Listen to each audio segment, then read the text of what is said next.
Hello and welcome to today's webcast with Nolato, where CEO Christopher Wahlquist and CFO Per-Ola Holmström will present the company's report for the third quarter of 2023. After the report, there will be a Q&A, so if you have any questions, press star 9 and you will be handed the word. And with that said, I hand over the word to you, Christer. Okay, thank you, and good afternoon or good morning to all listeners. This is Christer Wahlquist presenting the third quarter of 2023 for Nolato.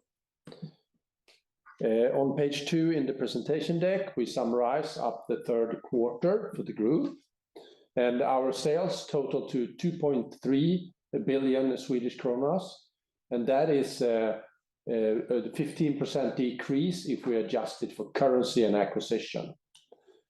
We saw an increased sales for medical and industrial solutions, but markedly lower volumes within the integrated solutions business area. Operating profit amounted to 193 million, excluding a non-recurring item of 60 million, corresponding to our changes in our Chinese operations. That will give a margin of 8.2%. If we exclude a non-recurring item. 20 million in electrical subsidies from Swedish authorities is included. The cash flow during the quarter after our investments rose to 188 million, excluding acquisitions. We sustained a strong financial position, giving us the freedom to create further acquisitions. Turning to page 3, summarizing the 3 business areas and the group. The medical solutions business area is now close to 60% of our total sales and more than 60% of our profit. Amounted then to a little bit more than 1.3 billion. Integrated solutions, we saw a dramatic decrease in sales, ending up at 330 million in the quarter with a low profit. Industrial solutions ended up at close to 700 million in third quarter with an EBITDA of 64. If we then start digging into the medical solutions business area, on this page we can see a graph of the last 20 years development of sales for the business area, and it's of course growth and global expansions behind the scenes. If we look into our focus product areas within the business area medical solutions, we have the in vitro diagnostic, approximately 15% of total sales. This is a long-term growth market, but in a situation right now after COVID with some adjustments. Cardiology, it's a long-term, it's mostly implant business, stable and a high-profile market to be in. Then we have our pharma packaging side, which consists of containers for liquid and solid drugs, approximately 13% of the business area. Continence care, approximately 11% of the total market.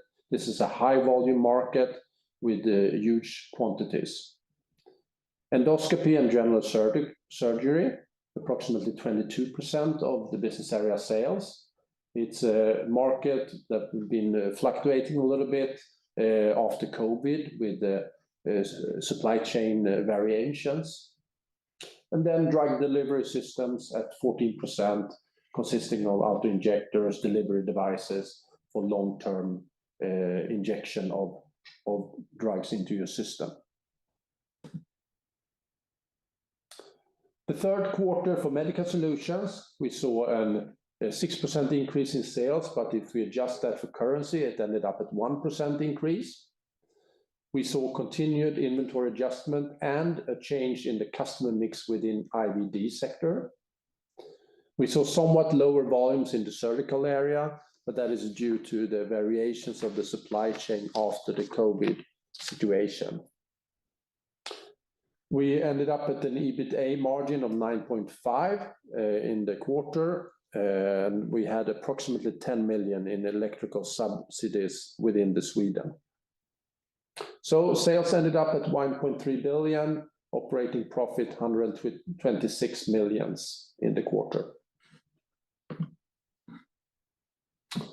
Looking into the integrated solutions business area, here we saw a dramatic decrease, as you can see on the graph of the sales. We are expanding ourselves into new market segments. And on this page 8, we can see those areas. So the heavy decrease in sales was within the VHP sector, listed here on the left. But we are focusing our activities to grow the other 5 areas, which are then complex modules, different kind of speakers, in, on, over-ear phones, wearables and handheld well-being devices, and then, of course, smart home and home security. On the right-hand side, we see different type of products and applications of our EMC and thermal business. If we then turn to page 9, looking into the integrated solutions third quarter, we saw a 56% decrease in sales during the quarter. Of course, there was low volumes, and this change in sourcing strategy at the previously significant customer had a strongly negative impact. The EMC ended up at 170 million in comparison to 185 last year. And we saw that the automotive area increased significantly, while the telecom areas had lower volumes across the board due to the less of investments in new telecom infrastructure. The EBITDA margin ended up at 3%, of course, affected by the lower volumes. So the quarter, 330 million, an operating profit of 10 million during the quarter. The adjustments of the Chinese is going according to plan within integrated solutions. If we then look at industrial solutions, where we are on a technology and geographical expansion journey, and look into the different product areas that we are focusing on. We are focusing on domestic appliances, different type of hygiene products, furniture sectors, automotive, gardening, forestry, and packaging. On page 2, we summarized the third quarter for industrial solutions. During the quarter, we saw after currency an increase of 2% of the sales. We saw that volumes within automotive have risen, and supply chain disruptions have led to less of an impact than previously. We also saw that demand for product in consumer discretionary sector slightly lower due to a weaker economic condition. The quarter ended up just shy of 700 million, with an operating profit of 64 million, giving us an EBITDA margin of 9.3%.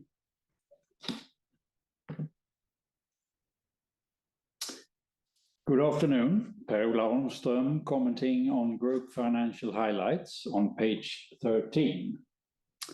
Net sales decreased by 15% adjusted for currency to 2.3 billion. Operating profit EBITDA, excluding a non-recurring item, was 193 million compared to 214 million last year. The non-recurring item of 60 million SEK is for concentrating the Chinese operations and was announced 24th of August. The EBITDA margin, excluding the non-recurring item, was 8.2%, similar to last year. The EBITDA and the EBITDA margin includes 20 million in electricity subsidies from Swedish authorities that was received in Q3. We had good cash flow in Q3. It was 188 million, excluding acquisitions.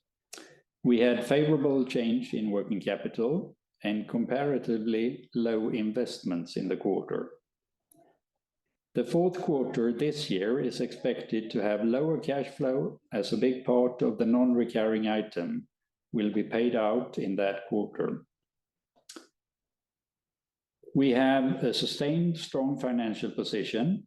The equity assets ratio is 54% and net financial liabilities was about 1 billion compared to 1.2 billion end of June.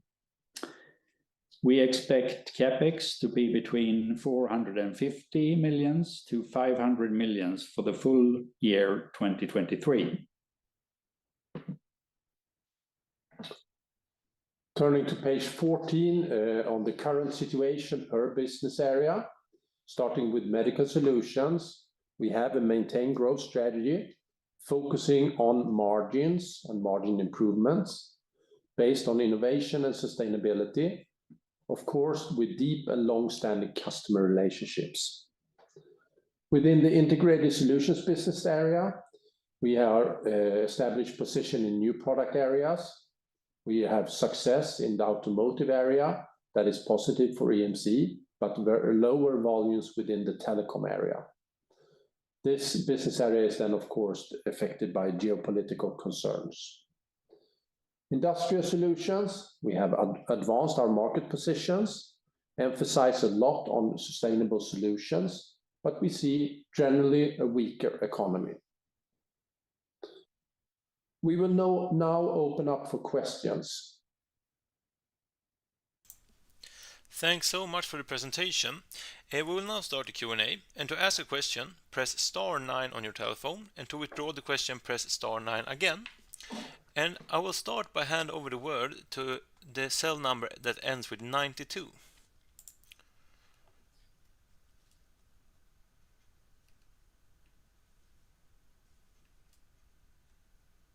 Hi, can you hear me okay? Yes. Okay, hi, it's Adrian here at ABG. A couple questions from my end. First of all, on medical, the margin came down quite a bit on a sequential basis.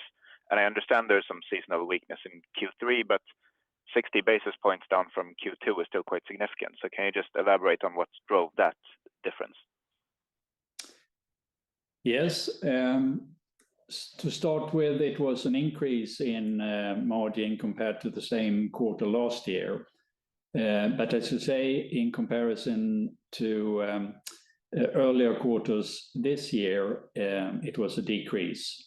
And volumes and sales were lower than these quarters, and we did see a vacation effect this year, which was bigger than last year.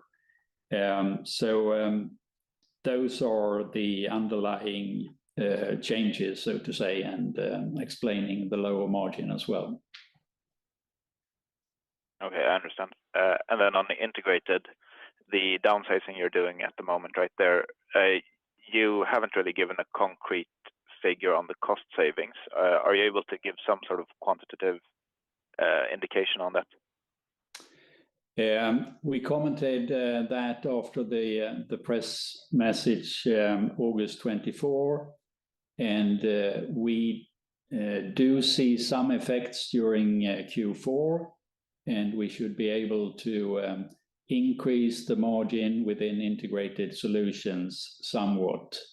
We will see gradual improvement of margins in Q4 and Q1 next year. And long term, we have the group target for margin 10% for consumer electronics as well. Okay. And then perhaps a bit of a detailed question. The net financials at 21 million in the P&L caught us a bit off guard, I think. Are you able to sort of split out how much of this is just normal interest expenses, and if there are any other big line items like derivatives or something disturbing the comparison here? I'm just trying to figure out whether 21 million is a new normal or whether this number will be coming down in coming quarters. We expect that to come down. This quarter had a negative currency effect within the financial items, and that was almost half of the finance cost in Q3. On the other hand, it was a positive change in Q2. So it was a high number this quarter, definitely. Okay, that's very helpful. Thank you. And then finally, from my end, a more general question, since we've seen some of your peers start talking about supply contracts for these new auto-injectors for obesity medications, like Novo Nordisk's Wegovy. And obviously, this is expected to become a massive market, and I understand you won't comment on any potential contracts, but are you able to sort of give your general view on the space and whether you, as a supplier, meet the criteria to compete on these new contracts? The customer in this discussion is a long-term customer of ours, and of course we are not commenting on new things, but we would definitely be in the position to compete with this kind of contracts. Of course, it's a long-term thing to set up production for this type. Okay. I guess one small follow-up on that. As you mentioned, Novo, they are a long-term customer of yours that we know. Can you give us any sort of figure of how big of a customer they are, and perhaps some color on what you may produce for them today? That is a customer which is on the top 10 list of our customers, but it's in the end of that list, so to say. So we have a long relationship, but it's not one of our largest customers. And just to be clear, we have no ongoing business with that kind of product you are referring to. And maybe, Christer, you can explain what we do for them today. We are working within their insulin diabetes care products. Okay, perfect. That's very helpful. Thank you. That's all from me. Thank you. So, I will now hand over the word to the cell number that ends with 17.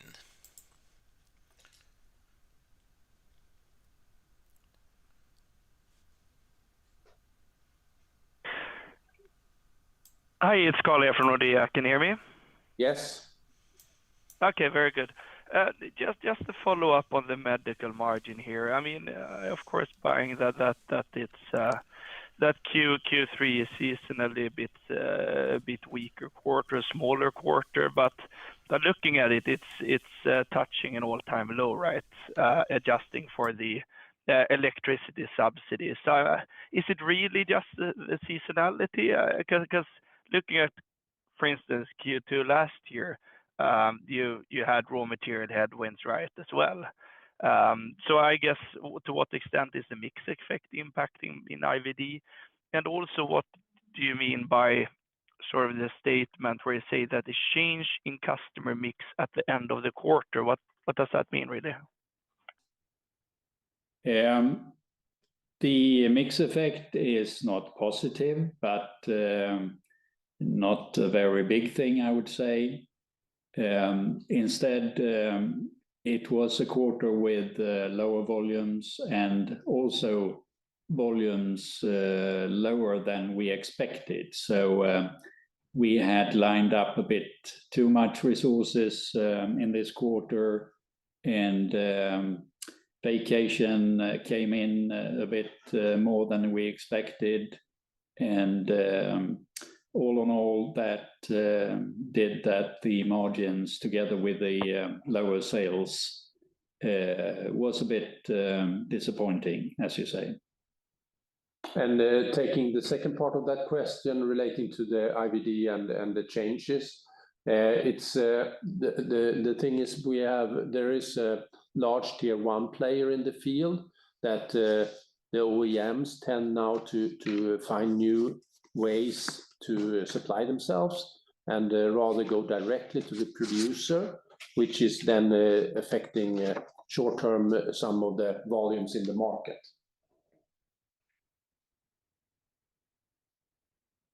I didn't really catch that. Okay. Could you please take it once again? Well, so that's contributing to the statement number one, that you see even further inventory reductions. Is that what you're referring to? No, it's one of the big tier one players within this field that has been supplying a lot of the cuvettes for the IVD to the OEMs. The OEMs are now gradually changing that and rather buy directly from the producer, changing the market dynamic a little bit, which means that ramping up capacity for the OEMs at the same time reducing for the tier one is affecting our volumes. And how long will that last, do you think? And was it just in the later part of the quarter, meaning that we should see an even worsening effect entering Q4 here on volumes and of course margins as well? I don't think we will see a worsening effect going forward, but it will take some time to put the new capacity in place for the OEMs directly. Okay, sounds fair. And also you said on this surgical side that it's also a bit soft here. Is it anything temporary? I mean, is it? I mean, also there inventory reductions, or what do you see? Because other companies in the sort of sector seems to be thrive currently. But yeah, I think it should rather be seen as a temporary thing where we have some swings after COVID, and we had a strong surgical quarter in comparison 2022. So it's more that than anything else. There's no changes in the total market, more a comparison number. Q3 2022 compared to Q3 2023. Okay, and that will last how long, you think? We had specifically a strong surgical quarter Q3 2022. So that thing specifically is a quarter thing and not something that we see going on.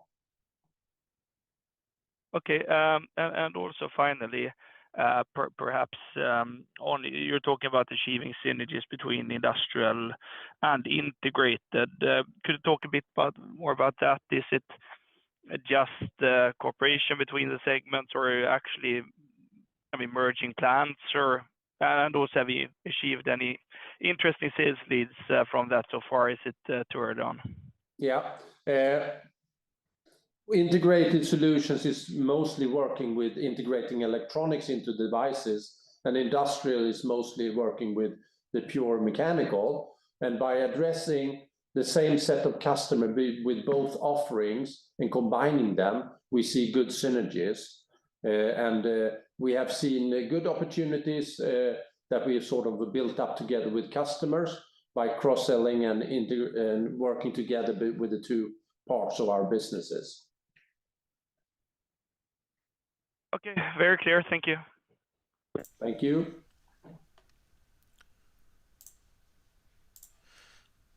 So I will now hand over the word to the cell phone number that ends with 79.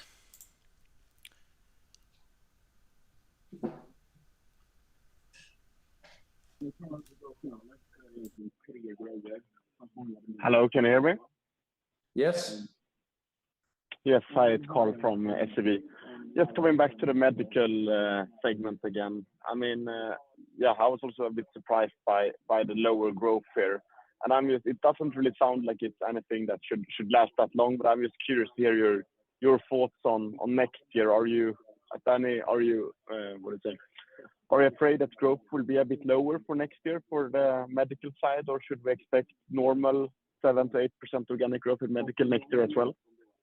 Our long-term ambition is to outgrow the market, but we will have periods with higher growth rate and some periods with a little bit lower growth rate.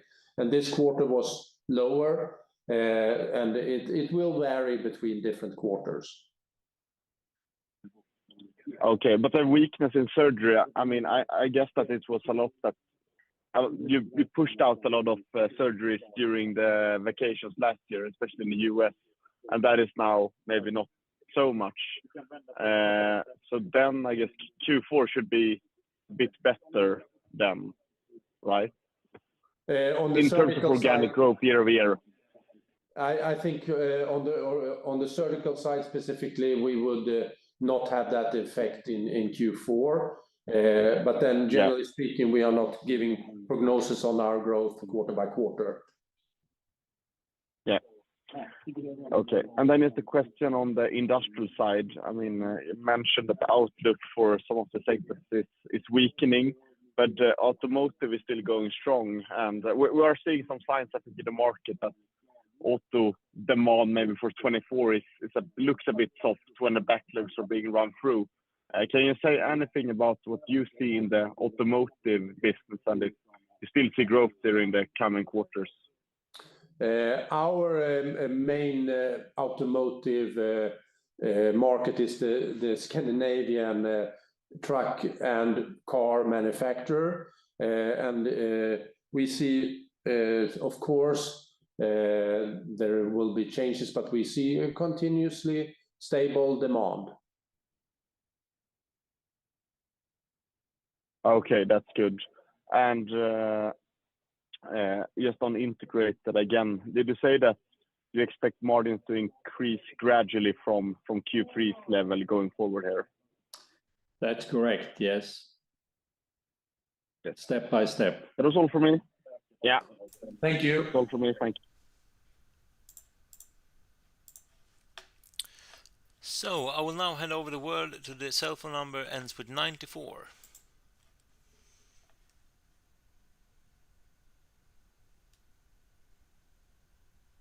Hello, this is Johan from DNB Markets. Just a detailed question on the cash flow. So cash flow from financing came in at negative 265. Could you please break down the components of this? Could you repeat which cash flow you meant? Cash flow from financing in the quarter, please.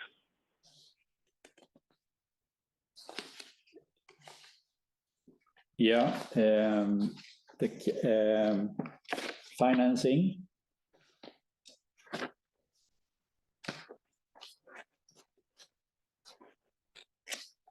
Yes, thank you. That is coming from repayment of loans that we have made in the quarter, mainly from that. Okay, thank you.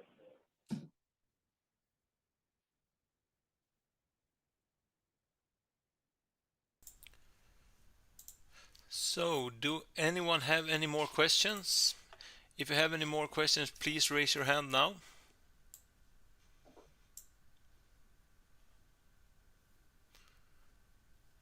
I think that was all for the questions. Thank you so much for the presentation and answering our questions today. Thank you, and thank you all for being interested and listening to the presentation of Nolato's third quarter. We wish you all a very good rest of the day. Thank you.